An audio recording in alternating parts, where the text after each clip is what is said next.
یعنی اگر تم صدقوں کو ظاہر کر کے دو تو یہ بھی بہتر، اگر چھپا کے دو تو یہ بھی بہتر۔ امام غازی تفسیر کبیر کے اندر اسی آیت کریمہ کے تحت 5-6 چیزیں بیان فرمائی کہ صدقہ کب چھپا کے دینا چاہیے اور کب ظاہر دینا چاہیے۔ گفتگو وہ لمبی ہے، میں ایک بات عرض کر کے اجازت چاہوں گا اور بات آگے بڑھاؤں گا۔ 2 طرح سے جو ہے وہ صدقہ دیا جاتا ہے، ظاہر اور پوشیدہ، اور اس میں اگر کسی شخص کو آپ دے رہے ہیں، کسی ذات کو دے رہے ہیں، تو پھر اس وقت مستحب اور بہتر یہ ہے کہ آپ چھپا کے دیں۔ کسی کی مدد ذاتی طور پہ کر رہے ہیں، غریب ہے، بیوہ ہے، یتیم ہے، تو پھر اس کی غربت کا اشتہار نہ لگائیں، پھر بہتر ہے کہ چھپ کے دیں۔ اور آقا کریم نے فرمایا 7 اشخاص قیامت کے دن اللہ کے عرش کا ٹھنڈا سایہ پائیں گے جب کوئی سایہ نہیں ہوگا۔ ان میں ایک شخص یہ فرمایا وَرَجُلٌ تصدق بصدقۃ فاخفاها حتى لا تعلم شماله ما تنفق يمينه، وہ آدمی جس نے تنہائی میں صدقہ دیا اور اتنا خفیہ دیا کہ جو دائیں ہاتھ نے کیا وہ بائیں کو خبر نہ ہو۔ فرمایا کل قیامت کے دن جب کوئی سایہ نہیں ہوگا اللہ اسے اپنے عرش کا ٹھنڈا سایہ نصیب فرمائے، اور جو عرش کے سائے تلے ہوگا قیامت کی تکلیف سے محفوظ ہوگا، جو عرش کے سائے تلے ہوگا وہ قیامت کی پریشانیوں سے محفوظ ہوگا، جو عرش کے سائے تلے ہوگا اس کو جام کوثر ضرور دیا جائے گا، اور جو ایک گھونٹ بھی پی لے گا 50,000 سال کے دن میں اسے کبھی بھی پیاس نہیں لگے گا۔ تو جس نے اپنے صدقے کو خفیہ دیا، دائیں نے دیا بائیں کو خبر نہ ہو، اللہ اکبر۔ بلکہ علماء اس کی تشریح میں لکھتے ہیں کہ جس کو صدقہ دیا جا رہا ہے بہتر ہے کہ اس کو بھی خبر نہ ہو، اس انداز سے اس کے گھر میں پھینکاؤ کہ اسے بھی پتا نہ ہو کہ میرے اوپر کون مہربانی کر گیا۔ اللہ اکبر۔ اگر ایسا ہو تو یہ انتہائی خفیہ حالت ہے۔ اللہ اکبر، اللہ اکبر۔ تو کہا کہ اگر تم صدقہ خفیہ دو تو وہ بھی تمہارے لیے بہتر ہے، اور اگر تم ظاہر دو تو ظاہر دینا کس وقت مستحب ہے، جس میں کسی شخص کی ذات کا معاملہ نہ ہو۔ مثال کے طور پہ مسجد کے لیے فنڈ مانگا جا رہا ہے، دارالعلوم کے لیے مانگا جا رہا ہے، کسی ہاسپٹل کے لیے مانگا جا رہا ہے، کسی اور رفاہی کام کے لیے مانگا جا رہا ہے، لہٰذا وہاں آپ اس نیت سے کہ اگر میں اٹھ کے اعلان کروں گا تو میرے دیکھا دیکھی کئی اعلان کریں گے، لہٰذا مدد ہو جائے گی۔ تو آقا کریم نے ایک مرتبہ جہاد کے لیے فنڈ مانگا تو ایک صحابی نے جلدی سے آغاز کر دیا، اس کو دیکھنے سے باقی بھی اٹھ کھڑے ہوئے۔ تو آقا کریم نے اس وقت فرمایا تھا من سنہ فی الاسلام میں سنتن حسنتن فلہ اجرہا، جس نے اسلام میں ایسے اچھے طریقے کو رائج کیا اللہ تعالیٰ اس کو اس کا اجر عطا فرمائے گا، اور اس کے دیکھا دیکھی جس نے اس کام کو کیا اللہ اس کا اجر بھی سے عطا فرمائے گا۔ تو اس نیت سے اگر ظاہر کر لیا جائے تو وہ زیادہ فضیلت والا ہے۔ دوسرا، اگر آپ خفیہ کی بجائے اعلانیہ کرتے ہیں تو اس سے آپ کے نفس پر ریاکاری کا امکان پیدا ہو جاتا ہے، تو پھر بہتر یہ ہے کہ ریاکاری سے بچنے کے لیے خفیہ صدقہ کیا جائے تاکہ اللہ تعالیٰ آپ کے اس عمل کی برکت آپ کو نصیب فرمائے، ورنہ ایسا ہوگا کہ ریاکاری سے سب کچھ برباد ہو جائے گا۔ آگے ارشاد فرمائے وَيُكَفِّرُ عَنْكُم مِّن سَيِّئَاتِكُم، اگر تم اللہ کی راہ میں چھپ کے یا ظاہر صدقہ کرو گے تو اللہ کے نزدیک وہ بہتر ہے، اور وہ اس سے تمہارے گناہوں کو اتار دے گا، یعنی صدقہ دینے سے جو ہے وہ گناہ مٹتے ہیں۔ واللہ بما تعملون خبیر، اور جو تم کر رہے ہو اللہ اس کو دیکھ رہا ہے۔ نہیں کسی نے دیکھا، جس کو تم نے دیا اس نے بھی نہیں دیکھا، کسی کو نہیں کانوں کان خبر ہوئی، لیکن جس کے لیے دے رہے وہ تو دیکھ رہا ہے۔ اللہ اکبر۔ یہ اپنی اپنی نیت پر منحصر ہے کہ کس کی نیت کیا ہے۔ لیس علیک ہداہم ولکن اللہ یہدی من یشاء، اے حبیب آپ کے اوپر لازم نہیں ہے کہ ان کافروں کو جو ہے وہ آپ ہدایت دیں، بلکہ اللہ جس کو چاہتا ہے ہدایت دے دے۔ یہ کفار کو صدقہ دینے کے جواز پر آیت نازل ہوئی۔ صحابہ صدقہ اپنا دیتے تھے، اپنوں کو مسلمانوں کو بھی، لیکن ان کے رشتہ دار کافر بھی ہوتے جو پریشان ہوتے، تو دل میں آتا یہ کافر ہیں، تو اللہ تعالیٰ نے اجازت دی کہ ان کو بھی آپ دے سکتے ہیں۔ تو کافر کو صدقہ واجبہ نہیں لگتا، یعنی زکوٰۃ نہیں لگتی، صدقہ فطر نہیں لگتا، اور جو منت کا جو صدقہ ہے وہ نہیں لگتا، واجبہ نہیں لگتا، نافلہ صدقے جو ہیں ویسے تعاون کر دیا جائے تو وہ اس کو لگ جاتا ہے۔ اس کی دلیل قرآن مجید کی یہ آیت ہے وَمَا تُنْفِقُوا مِنْ خَيْرٍ فَلِأَنفُسِكُمْ، اور تم جو اچھی چیز دو تو تمہارا ہی اس میں بھلا ہے، فائدہ تمہیں ہی ہوگا، تمہارا ہی بینک ہے۔ وَمَا تُنْفِقُونَ إِلَّا ابْتِغَاءَ وَجْهِ اللَّهِ، اور تمہیں خرچ کرنا مناسب نہیں مگر اللہ کی رضا چاہنے کے لیے۔ وما تنفقوا من خیر یوفی الیکم، اور جو مال تم خدا کی راہ میں دو گے اس کا تمہیں پورا پورا اجر ملے گا۔ وانتم لا تظلمون، تمہارے سے ظلم نہیں کیا جائے گا، جدیا اس کا پورا پورا اجر ملے گا۔ للفقراء الذین احصروا فی سبیل اللہ، یہ کہا کہ کافروں کو تم صدقہ دے سکتے ہو، لیکن فرمایا تمہارے صدقے کے زیادہ حقدار وہ ہیں۔ کون؟ للفقراء الذین، وہ فقیر لوگ، احصروا فی سبیل اللہ، جو اللہ کی راہ کے اندر رکے ہوئے۔ اس سے مراد، احصروا فی سبیل اللہ سے مراد مفسرین نے اصحاب صفہ لیے ہیں۔ یہ 400 کے قریب صحابہ تھے، 300 سے لے کر 400 تک ان کی تعداد مختلف روایات میں آئی ہے، جو مسجد نبوی میں رہتے تھے۔ ان کا نام کوئی گھر تھا نہ ان کے اہل تھے، بس سارا دن مسجد نبوی میں رہتے۔ حضور نے ان کے لیے ایک چبوترا بنوا دیا جس کو صفہ کا چبوترا کہا جاتا ہے، تو وہ اس پہ بیٹھے رہتے، حضور کے انتظار میں رہتے۔ آقا کریم آتے تو وہ حضور سے دین سیکھتے، بلا تعین اوقات حضور سے دین سیکھتے۔ کسی غزوے پر حضور ان کو چاہتے تو ساتھ لے جاتے، کسی سرایہ پہ بھیجتے تو وہ حضور کے حکم کی جو ہے وہ تعمیل کرتے۔ زیادہ کوشش کرتے کہ وہ لکڑیاں اکٹھی کر کے ان کو بیچ کر اپنے پیٹ کا گزارا کرتے، لیکن مصروفیت چونکہ تعلیم دین میں تھی تو وہ کمائی نہیں کر سکتے تھے۔ اللہ تعالیٰ جل شانہ نے یہاں باقاعدہ یہ بات ارشاد فرما دی، لا یستطیعون ضربا فی الارض، وہ زمین پر چل نہیں سکتے، یعنی باقاعدہ وہ کاروبار نہیں کر سکتے کیونکہ وہ دین کے علم کے لیے رکے ہوئے ہیں۔ کہا تمہارے صدقے کے زیادہ حقدار یہ طلباء ہیں، دین والے لوگ جو سب کچھ چھوڑ کے دین سیکھ رہے ہیں۔ یحسبهم الجاہل اغنیاء من التعفف، سوال نہ کرنے کی وجہ سے اس کو ناواقف آدمی سمجھتے ہیں یہ تو بڑے ٹھیک ٹھاک ہیں، یہ تو غنی ہیں، کیونکہ ہر بندہ اندر نہیں جھانک سکتا۔ وہ کیا کسی نے کہا تھا نا، ہستی پلکوں کے نیچے غم بھی پلتے ہیں، ہستی پلکوں کے نیچے غم بھی پلتے ہیں، مگر کون دیکھتا ہے اتنی گہرائی میں۔ تو وہ بظاہر ان کے چہرے مورے ایسے ہیں کہ لگتا یہ ہے کہ یہ بڑے ٹھیک ٹھاک، ضرورت ہی نہیں ہے، لیکن مالداروں کے اوپر لازم ہے کہ ان کو بھی تلاش کریں جو مانگتے نہیں، اور ان کے گھر جا کے ان کی اعانت کر کے آئیں۔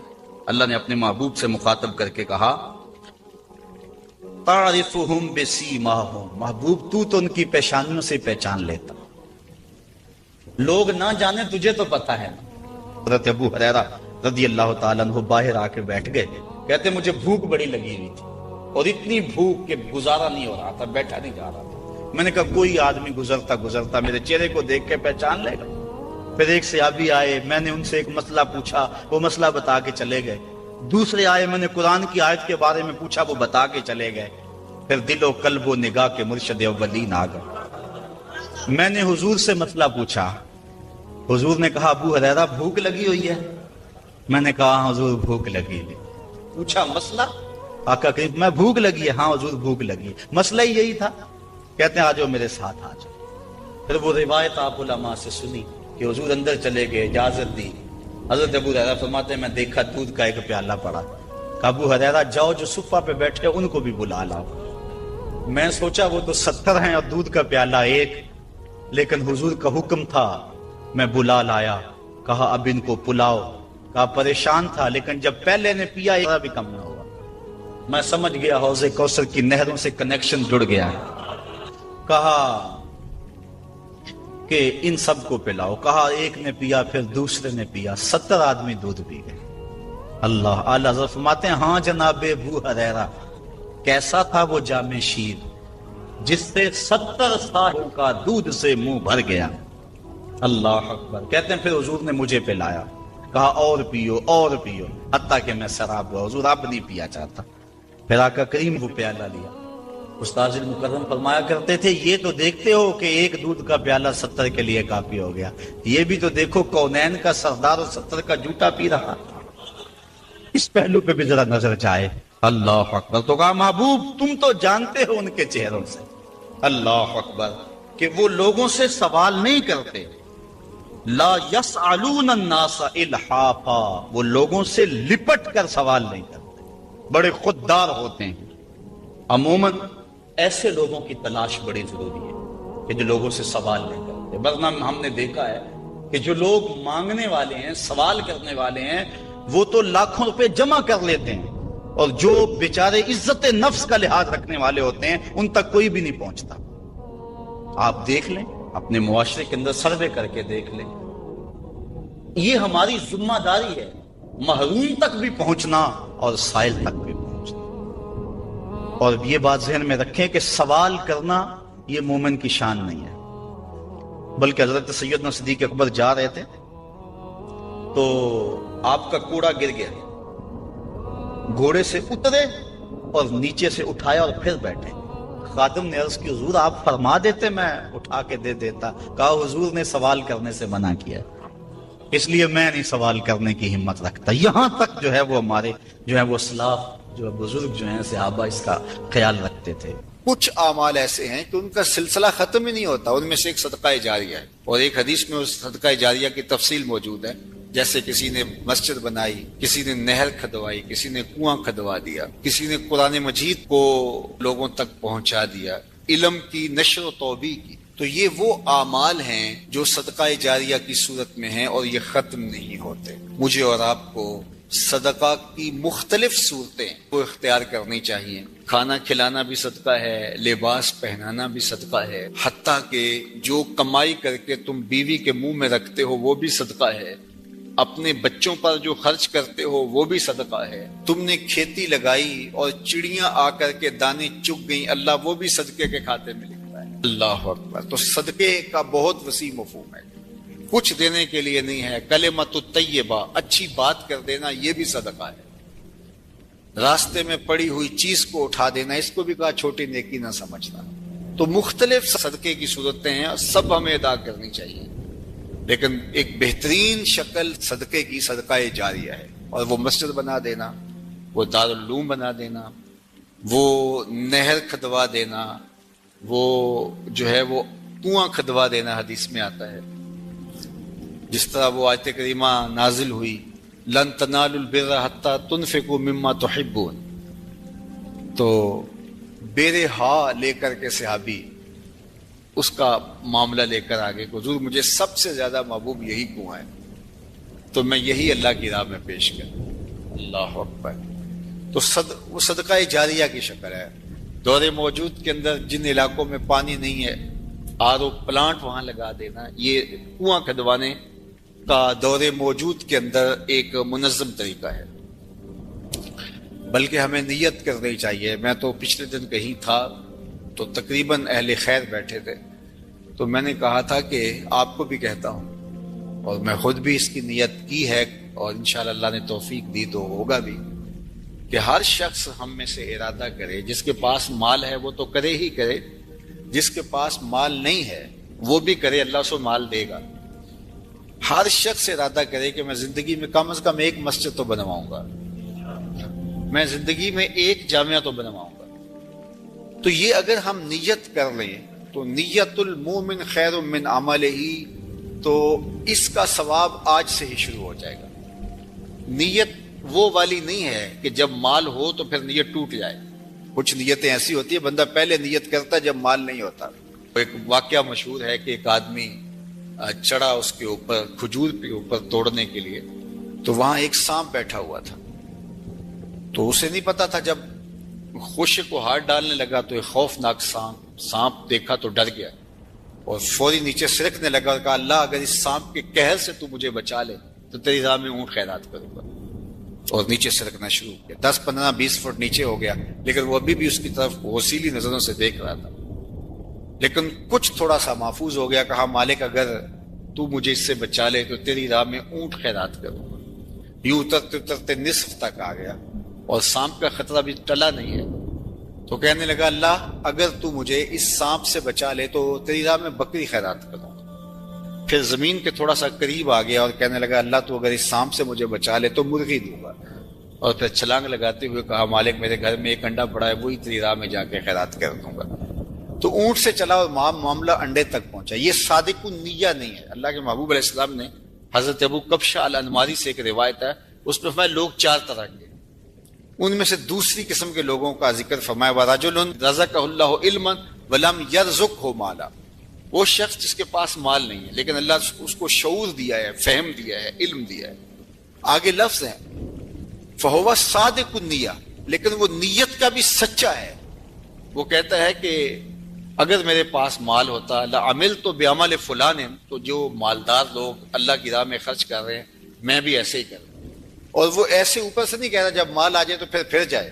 فرمایا وہ صادق النیہ، وہ نیت کا سچا ہے، اگر مال آتا تو کرتا. آقا کریم نے فرمایا کہ کل قیامت کے دن اس نے کیا کچھ نہیں ہے، لیکن جب اعمال تولیں گے تو یہ بھی اس سخی کے ساتھ ہی کھڑا ہوگا، یہ بھی افضل المنازل. تو نیت کر لینی چاہیے کہ صالح اعمال بجا لائیں، صدقہ کریں، اور صدقہ جاریہ میں مجھے آپ کو سچے دل سے اگر اللہ نصیب کر دے تو پھر یہ کوئی مشکل نہیں ہے، اور یہ سب کچھ یہاں رہ جانا ہے. اور وہ تو ہمارا کفن بھی میلا نہیں ہوتا کہ سب کچھ بانٹ لیا جاتا ہے. میاں صاحب بولے جاندی واری ڈرونا بنے ہوتے، ہاتھ نہ لاندے ڈر دے، جنہ لئی تو پاپ کمایا جی کتھے نیترے کر دے. ابو لہب ابو جہل سے لے کے دجال تک الکفر ملت واحدہ، کفر ختم کرنے کی کوشش کرے گا، اپنے منہوں کی پھونکوں سے اس چراغ کو بجھانے کی کوشش کرے گا. یہ چراغ کبھی آپ کو جھلملاتا ہوا بھی دکھائی دے گا، لیکن یہ بات ذہن میں رکھ لو کہ واللہ متم نورہ، اللہ اس نور کا اتمام کرے گا. اللہ اکبر. ولو کرہ الکافرون، کافروں کا سب کچھ ڈوب جائے، اتنا سرمایہ لگایا مسلمان پھر اوپر گئے. منگولوں نے کیا کچھ نہیں کیا تھا، بغداد کو اجاڑ کے رکھ دیا، دریائے دجلہ کا بند توڑ دیا، انسانی کھوپڑیوں کے مینار تعمیر کیے گئے، 1.25 لاکھ لاشیں تہ خانوں سے ہم نے نکالی، اور کوئی نہیں کہتا تھا کہ مسلمان اب دوبارہ اٹھ پائیں گے. لیکن ہے یا یورش تاتار کے افسانے سے پاسباں کعبے کو مل گئے صنم خانے سے. ان اللہ یؤید ھذا الدین بید الرجل الفاجر، اللہ برے لوگوں سے بھی اس دین کا کام لے لیتا ہے. واللہ متم نورہ، وہ اس نور کو ہر صورت میں پورا کر کے دکھائے گا. یقین کا چراغ ہمارے ہاتھ میں تھما دیا. یہ چراغ کبھی بھی آپ کے ہاتھ سے نہیں چھوٹنا چاہیے کہ دین غالب ہوگا. والذی ارسل رسولہ بالہدی ودین الحق لِیُظْہِرَہُ عَلَى الدِّینِ کُلِّہ، اللہ تعالیٰ نے رسول کو حق اور ہدایت کے ساتھ مبعوث اس لیے کیا ہے کہ تمام ادیان پر دین اسلام کو غالب کرے گا. اگرچہ مشرکین کو ناپسند ہو، ساری ان کی محنت ڈوب جائے گی، ساری کمائی ڈوب جائے گی. اتنا سرمایہ کیا، یہ ٹیکنالوجی کے کھڑے کیے گئے پہاڑ، یہ خریدے گئے غدار، یہ کائنات کے اندر ان کے عالی دماغوں کی محنت، دسیسہ کاریاں، پھیلائے گئے جال، یہ سب ضائع ہو گیا. اور اسلام جب اٹھتا ہے تو پھر اسلام اٹھ کے کھڑا ہو جاتا ہے. واللہ متم نورہ، اللہ اپنے نور کو ہر صورت میں اس کا اتمام کرے گا. اب اتمام دین کے لیے اس نے حضور کے غلاموں سے کام لینا ہے. آپ آئے ہو، دھوپ میں بھی بیٹھے ہو، آج عہد کر کے جاؤ کہ ہم اتمام دین کی تحریک میں عملاً شریک ہوں گے. اللہ اکبر. اور وہ کس طرح ہوگا؟ اللہ اور اس کے رسول کے ساتھ ہمارا تعلق اگر مضبوط ہوتا ہے تو اتمام دین ہوگا. پہلی بات ذہن میں رکھ لیجئے گا، دین کبھی بھی مغلوب نہیں ہوا، دین غالب رہا. دلائل و براہین کی روشنی میں دین ہمیشہ غالب تھا. سیاسی طور پہ ہم مغلوب ہوئے اور ٹیکنالوجی میں ہم مغلوب ہوئے، مختلف جگہوں پہ مختلف ذرائع میں ہم مغلوب ہوئے، لیکن اپنی فطری صداقت کے اعتبار سے دین کبھی مغلوب نہیں ہوا. دیگر عنوانات سے ہماری مغلوبیت ہے. اسلام اپنے فطری مزاج کے ساتھ غالب ہے. اللہ اور اس کے رسول کے ساتھ ہمارا تعلق مضبوط ہونا چاہیے، سطحی نہیں ہونا چاہیے. ہمارا تعلق مضبوط ہونا چاہیے. ہماری محبت نعروں تک محدود نہیں ہونی چاہیے.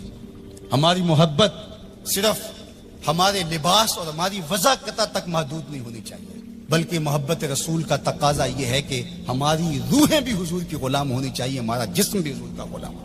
ہمارا طرز زندگی، انداز معاشرت، اٹھنا بیٹھنا، رویے، شادی بیاہ، مرگ، سب کچھ حضور کی غلامی کے سانچے میں ڈلی ہو. دوسرا کام آپ نے جو کرنا ہے وہ کتاب اللہ سے ربط مضبوط کرنا ہے. جتنا مضبوط ربط قرآن سے قائم ہوگا امت اوپر چلی جائے گی. صرف نعروں سے نہیں، صرف باتوں سے نہیں، میری گفتگو سے نہیں، اس اجتماع سے نہیں، آپ نے قرآن سے اپنے ربط کو مضبوط کرنا ہے. کوئی دن آپ کا نہ گزرے قرآن کے بغیر. ہم اپنے ابلاغ کو مؤثر بنائیں، اور یہ صرف مبلغین کے لیے ہی نہیں ہے، یہ ہر شخص ذمہ دار ہے کہ وہ حضور کے دین کے میسج کو آگے منتقل کرے. مؤثر تبلیغ کا انداز ہوگا تو اثر انداز ہوگا. اگر تبلیغ کا انداز مؤثر نہیں ہے تو وہ الٹا نقصان کا سبب ہوگا۔ اخلاق و کردار کی خوبصورتی ہر صورت کے اندر اس امت کو حاصل کرنی ہوگی۔ امت گر جائے، امت عروج پہ ہو، جس صورت کے اندر بھی ہیں، اپنی گفتگو کو، اپنے طرز زندگی کو، اپنے انداز معاشرت کو خوبصورت رکھیں گے اور ہمارا کردار بتائے گا کہ ہم حضور کے غلام ہیں، تو ہم چاہے ایک ہی فرد ہوں گے تو اس پیغام کو لے کر آگے بڑھ جائیں گے، لیکن لاکھوں بھی ہوں گے لیکن بدتمیز ہوں گے کردار کے اعتبار سے، رویوں کے اعتبار سے، اخلاقیات کے اعتبار سے، تو پھر کچھ بھی نہیں ہوگا۔ ہم ایک جھاگ کی طرح ہوں گے۔ تعلیم کا نظم امتوں کو کھڑا کرتا ہے اور تعلیم کے ذریعے سے قومیں آگے بڑھتی ہیں، اور جہالت ہی قوموں کی بربادی کا سبب اور ذریعہ ہوتا ہے۔ اسی لیے ادارۃ المصطفیٰ نے اس سیکٹر کے اندر خاص طور پہ اپنے کام کو آگے بڑھانے کا آغاز کیا ہے، اس لیے کہ منبر و محراب کو اگر صالح افراد نصیب ہو جائیں جو دین کی روح کے مطابق ان تک پیغام پہنچا سکے تو یہ امت کھڑا ہوتے ہوئے دیر نہیں لگے گی۔ اسی طرح دوسرا کردار والدین کا ہے، تیسرا کردار معلمین کا ہے۔ امت سازی کے عمل میں یہ تین کردار انتہائی اہم ہیں، اور چوتھا کردار دور موجود کے اندر میڈیا کا ہے، جس سے ہم سر دست کوئی توقع نہیں رکھ سکتے، لیکن یہ تین کردار جو ہیں یہ انتہائی اہم ہیں، ان کرداروں کو ہمیں سنبھالنا پڑے گا۔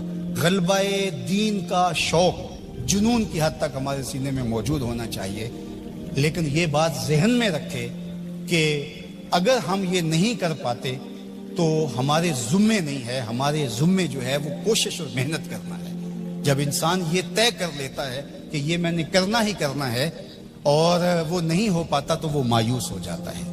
اس لیے غلبہ اگر ہو جاتا ہے تو یہ بہت اچھی بات ہے، بلکہ میں نے یہ بات کئی دفعہ کہی ہے کہ ہمارا کام صفیں سیدھی کرنا ہے، اللہ امام کو بھیج دے گا۔ لیکن خود اگر ہم کہیں کہ ہم امام بن کے بھی ہم نے بیٹھنا ہے تو پھر گھر کا رستہ بھول گئے، ہم گھر جانے کی جلدی میں پھر ہم راستہ بھول جائیں گے۔ ادارۃ المصطفیٰ ایک مربوط فکر کا نام ہے، اس کے طے شدہ اہداف ہیں، لیکن یہ بات ذہن میں رکھیے گا کہ ہم ایک طوفان سینے میں رکھنے کے باوجود ایسی جلد بازی کبھی نہیں کریں گے جس سے ہمارا راستہ کھوٹا ہو جائے۔ ہم سمجھتے ہیں، اور اس وقت جو دکھ پھیلے ہوئے ہیں، امت جس درد میں مبتلا ہے، ایک وقت تھا اس زمانے میں ہم بھی کہتے تھے کوئی شہر دے لوگ بھی ظالم نے، کوئی سانو مرن دا شوق بھی ہے، وہ شوق فراواں مرنے کا سینے میں موجود ہے۔ لیکن آج میں یہ بھی کہنا چاہوں گا کہ اے اشک آہستہ بریز کہ غم زیادست، اے آنسو ہولے ہولے برسو غم زیادہ ہے، اے شمع آہستہ بسوز کہ شب دراز است۔ رات بہت لمبی ہے، رات بہت تاریک ہے، اس شمع کو بچا بچا کے جلانا ہے، کہیں بجھ نہ جائے یہ چراغ اور آدھی رات اندھیرے میں ڈوب جائے۔ اگر تم چراغ ہدایت ہو، اگر تمہارے دم سے اجالے ہیں، اگر تمہاری وجہ سے اللہ کی مخلوق خیر کی راہوں کو اختیار کر رہی ہے، اگر تم امت کی ضروریات کو سمجھنے کی صلاحیت رکھتے ہو تو پھر ہولی ہولی جلو، اس لیے کہ شب دراز است، رات بہت لمبی ہے، اس لیے ہولے ہولے آہستہ آہستہ منزل کی طرف بڑھتے جاؤ۔ ہاں اٹھنے والا قدم رہے منزل کی طرف، چونٹی کی چال پہ بھی چلو گے تو منزل پہ پہنچ جاؤ گے۔ امت کے تصور کو ہمیشہ اجاگر رکھنا، حضور کی امت بن کے رہنا۔ آپ اپنی شناخت کو، آپ کی علاقائی شناخت ہے، آپ کی مسلکی شناخت ہے، آپ کی خاندانی شناخت ہے، آپ کی جو بھی شناختیں ہیں ان شناختوں کو باقی رکھو۔ میں ان شناختوں کا انکار نہیں کرتا، لیکن آپ کا تعارف امت کے حوالے سے آگے بڑھنا چاہیے، اور امت یہ ایک آفاقی تصور ہے کہ جو آپ کو کھڑا کر دے گا اور آقا کریم علیہ السلام کی تسکین قلب کا سبب اور ذریعہ بنے گا۔ جب علماء مشائخ ایک دوسرے کے جبے ادھیڑ رہے ہوتے ہیں، منبر رسول جو حضور کا دیا ہوا ہوتا ہے اس پہ ایک دوسرے کو کافر کہہ رہے ہوتے ہیں، اور کسی کو کافر کہنے پہ جشن منا رہے ہوتے ہیں، اور ان کی پگڑیاں ادھیڑ کے اس کی دھجیاں بکھیر رہے ہوتے ہیں اور اس پہ رقص کر رہے ہوتے ہیں، گنبد خضرا میں رسول اللہ کو کتنی تکلیف ہوتی ہوگی۔ تو اس لیے امت بن کے رہو، بکھر کے نہ رہنا۔ سیاسی شعور اچھی طرح سے آپ کے اندر ہونا چاہیے۔ ہم انتخابی سیاست سے گریز اس لیے کرتے ہیں کہ اس کا نتیجہ ہماری آنکھوں کے سامنے ہے کہ 70 سال میں کچھ نہیں ملا، تو آئندہ ہم جو میسر ہے وہ ہم جو کر رہے ہیں وہ بھی کیوں چھوڑ بیٹھیں؟ اس لیے کہ جو میں کر رہا ہوں اس سے حقیقی سیاسی شعور پیدا ہوگا، رجال کار پیدا ہوں گے، افراد سازی کے عمل سے ہم گزر رہے ہیں۔ وہ ایک زمانے میں مجھے کسی نے کہا کہ آپ ضرور آئیے، اور بڑی ہی محبت کا اظہار کیا اور بہت سبز باغ بھی دیے۔ تو میں نے ان کو پیر نصیر الدین علیہ رحمہ کا ایک قول سنایا کہ ایک زمانے میں ان کو وقت کے ایک حکمران نے کہا کہ جناب آپ آئیے، ہم آپ کو وزیر بنانا چاہتے ہیں۔ تو انہوں نے ہنس کے کہا میں بادشاہ تو مجھے وزیر بنانا چاہنا ہے۔ اس لیے ہم انتخابی سیاست کا کوئی عملی نتیجہ نہیں دیکھتے۔ اور اگر آپ سوشل میڈیا اور الیکٹرانک میڈیا دیکھتے ہیں تو آج کل جو ہاہاکار مچی ہے، جو اندھیر نگری ہے، جو لہجوں کی عجیب بدبو پھیلی ہوئی ہے، تو کیا کوئی یہ پسند کرتا ہے کہ میں بھی جا کے اس ماحول میں کھڑا ہو جاؤں؟ اور اگر کوئی کہتا ہے نہیں جناب آپ صاف سیاست کیجئے، تو میاں یہ صاف سیاست کا تو ماحول پیدا کر رہے ہیں، یہ رجال کار ہی تو پیدا کر رہے ہیں۔ باقی یہ آرزو کہ آپ آئیں، میاں میری یہ آرزو نہیں ہے کہ میں آؤں، وہ ماحول پیدا کرنا چاہتا ہوں کہ کوئی آئے، اس کے لیے کوئی بنیادیں تو کھود جائے، کوئی راستے کے اندر سے پتھر تو ہٹا دے۔ سب نے یہ کہا کہ میں آؤں گا، لیکن راستے کے اندر پتھر پڑے تھے۔ ہمارا مشن ان پتھروں کو ہٹانا ہے، راستے ہموار کرنا ہے، اور ہم نے دیر تک اس کام کی طرف جانا ہے۔ اے شمع آہستہ بسوز کہ شب دراز است، اے اشک آہستہ بریز کہ غم زیاد است، سینوں میں طوفان ہے کل بھی کل مرجل، میرا سینہ جل رہا ہے ہنڈیوں کی طرح، میرا بھی جی چاہتا کسی دیوار سے ٹکرا جاؤں۔ ان حالات میں کیا کوئی دیکھ سکتا ہے کہ رسول اللہ کی امت کاٹی جا رہی ہو، بچے ذبح کیے جا رہے ہو فلسطین میں، کشمیر میں، لیکن کیا اس کا علاج میرے پاس سیاست کے میدان میں چھلانگ لگا دینی ہے، جہاں ٹانگیں تڑوا بیٹھوں اور جو میسر ہے وہ بھی نہ کر سکوں؟ میں جو کرتا ہوں میں شعوری طور پہ کھڑا ہوں، میں جہاں کھڑا ہوں دلیل سے کھڑا ہوں، میں جہاں کھڑا ہوں میں پورے تیقن کے ساتھ کھڑا ہوں، منزل اور ہدف میری نگاہوں کے سامنے ہے، میں آہستہ آہستہ بڑھتا چلا جاتا ہوں، لیکن منزل کی طرف میری سیدھ ہے۔ ہمارا نرم رو قاصد پیام زندگی لایا، ہمارا نرم رو قاصد پیام زندگی لایا، خبر دیتی تھی جن کو بجلیاں وہ بے خبر نکلے۔ تو ہم بجلی کی طرح کوند کر کے ہم شعلہ نہیں بنیں گے، ہم شمع بنیں گے۔ لوگ کہتے ہیں شعلہ بن جاؤ، شعلہ بننا بھی یہ آگ کا مزاج ہے، اور شمع بننا بھی آگ کا مزاج ہے، لیکن ہم شعلہ بننے کا مزاج نہیں رکھتے، ہم شمع بننے کا مزاج رکھتے ہیں۔ اے شمع آہستہ بسوز کہ شب دراز است، اے اشک آہستہ بریز کہ غم زیاد است۔ کمایا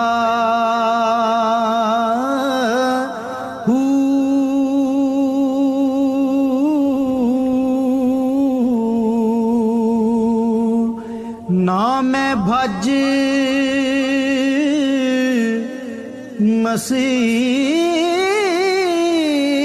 مسیتی وڑیا نا تسبہ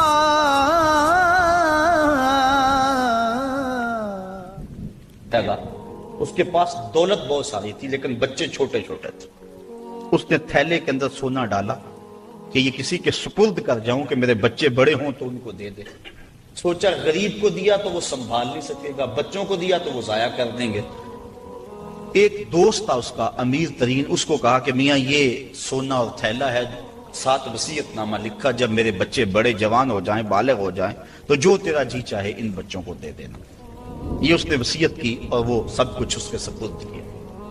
بچے جوان ہوئے، اس نے لوگوں کو بلایا، بچوں کو بلایا، سونا تھیلا سب کچھ سامنے رکھا، وصیت نامہ پڑھا۔ ان کے باپ نے جب مرتے ہوئے مجھے یہ سونا تھیلے میں ڈال کر دیا تو ساتھ یہ وصیت نامہ لکھ کر دیا کہ جب میرے بچے جوان ہوں گے جو تیرا جی چاہے بچوں کو دے دے۔ تو اس نے سونا اپنے پاس رکھ لیا اور خالی تھیلا بچوں کو دے دیا۔ اب سارے کہیں ظلم ہوا ہے، یتیموں کے ساتھ ظلم ہوا ہے، لیکن کریں کیا کہ وصیت نامہ ہی ایسا تھا، نہ عدالتی چارہ جوئی ہو سکتی ہے، نہ اس کو کہا جا سکتا ہے۔ سارے کہیں ظلم ہوا، علماء سے پوچھا کہا ظلم ہوا، لیکن کیا کہا جا سکتا ہے؟ وصیت نامہ کے اندر بات ہی ایسی تھی کہ اس نے زیادتی کی ہے اور سب کچھ خود رکھ لیا۔ امام اعظم امام ابو حنیفہ، سراج الامہ، امام الائمہ، آپ کی خدمت میں لوگ حاضر ہوئے کہ یوں یتیموں کے ساتھ یہاں زیادتی ہوئی لیکن وصیت نامے کی عبارت اس طرح کی تھی، اس لیے کوئی بول بھی نہیں سکتا، آپ کو ارشاد فرمائے۔ کہا دوبارہ سب لوگوں کو جمع کر لو، اسے بھی بلا لو، بچوں کو بھی بلا لو۔ بلا لیا گیا، کہا میاں وصیت نامہ پڑھو۔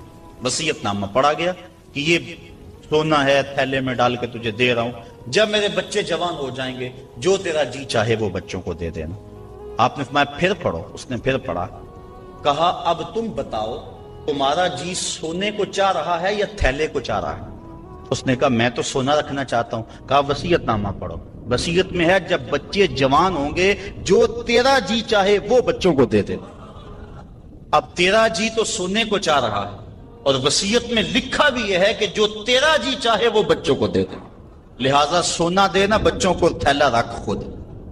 تو امام اعظم نے اس طرح ان یتیموں مدد فرمائی تو کہا لن تنالوا البر حتی تنفقوا مما تحبون، تم اتنی دیر تک نیکی کی حقیقت کو نہیں پہنچ سکتے جب تک اس کو تم اللہ کی راہ میں خیرات نہ کرو جس کو تم خود پسند کرو۔ اللہ مما تحبون، تو انسان اس کو راہ خدا میں خیرات کرے جس کو خود پسند کرتا ہے۔ اور آگے فرمایا وَعَلَمُوا، اور جان لو ان اللہ غنی حمید، اللہ غنی بھی ہے اور سراہا ہوا بھی ہے، اسے تمہارے مالوں کی ضرورت نہیں ہے، وہ ان غریبوں کو خود بھی تو دے سکتا تھا نا، تمہاری ڈیوٹی لگائی کہ تم دینا، وہ خود بھی تو دے سکتا تھا، لیکن یہ تمہاری آزمائش، ان کی آزمائش اور تمہاری آزمائش۔ اب دیکھتے ہیں کون اپنی آزمائش میں پورا نکلتا ہے۔ الشیطان یعدکم الفقر ویامرکم بالفحشاء، شیطان تمہیں اندیشہ دلاتا ہے محتاجی کا، اگر تم نے اللہ کی راہ میں دیا تو تم محتاج ہو جاؤ گے، تمہارے پاس اتنی دولت نکل جائے گی۔ وَيَأْمُرُكُمْ بِالْفَحْشَاءِ، اور تمہیں بے حیائی کا حکم دیتا ہے۔ بے حیائی سے یہاں مراد علماء تفسیر فرماتے ہیں بخل ہے، کنجوسی ہے، اور کنجوسی کو بے حیائی اس لیے کہا گیا کہ اس سے بڑی کیا بے حیائی ہوگی کہ غریب نانے شبینہ کو ترستا ہو اور امیر دولت کو سنبھال کے بیٹھ جائے۔ یہ بے حیائی نہیں ہے تو اور کیا ہے؟ وہ کیا کسی نے کہا تھا گندم امیر شہر کی ہوتی رہی خراب، بچی مگر غریب کی فاقوں سے مر گئی۔ تو اس سے بڑی بے حیائی کیا ہوگی کہ ایک گھر میں گھی کے چراغ جلتے ہوں، ایک گھر کے اندر فضول خرچیوں پر مال لنڈھائے جا رہے ہوں، اور دوسری طرف بیوہ کی یتیم بچیاں گھر میں بوڑھی ہو رہی ہیں اور کوئی ان کا رشتہ قبول نہ کرتا ہو کہ ان کے پاس دینے کے لیے کچھ نہیں ہے، اور ہم پیسے اڑا دیں اپنے نفس کی خواہش کے لیے جو ہے وہ لاکھوں روپے خرچ کریں اور اپنی گلی میں ان غریبوں اور یتیموں کا لحاظ نہ رکھیں، تو اس سے بڑی بے حیائی اور کیا ہو سکتی ہے؟ اللہ تعالیٰ نے بخل کو جو ہے وہ فحشاء کے ساتھ تعبیر کیا کہ شیطان تمہیں بے حیائی کا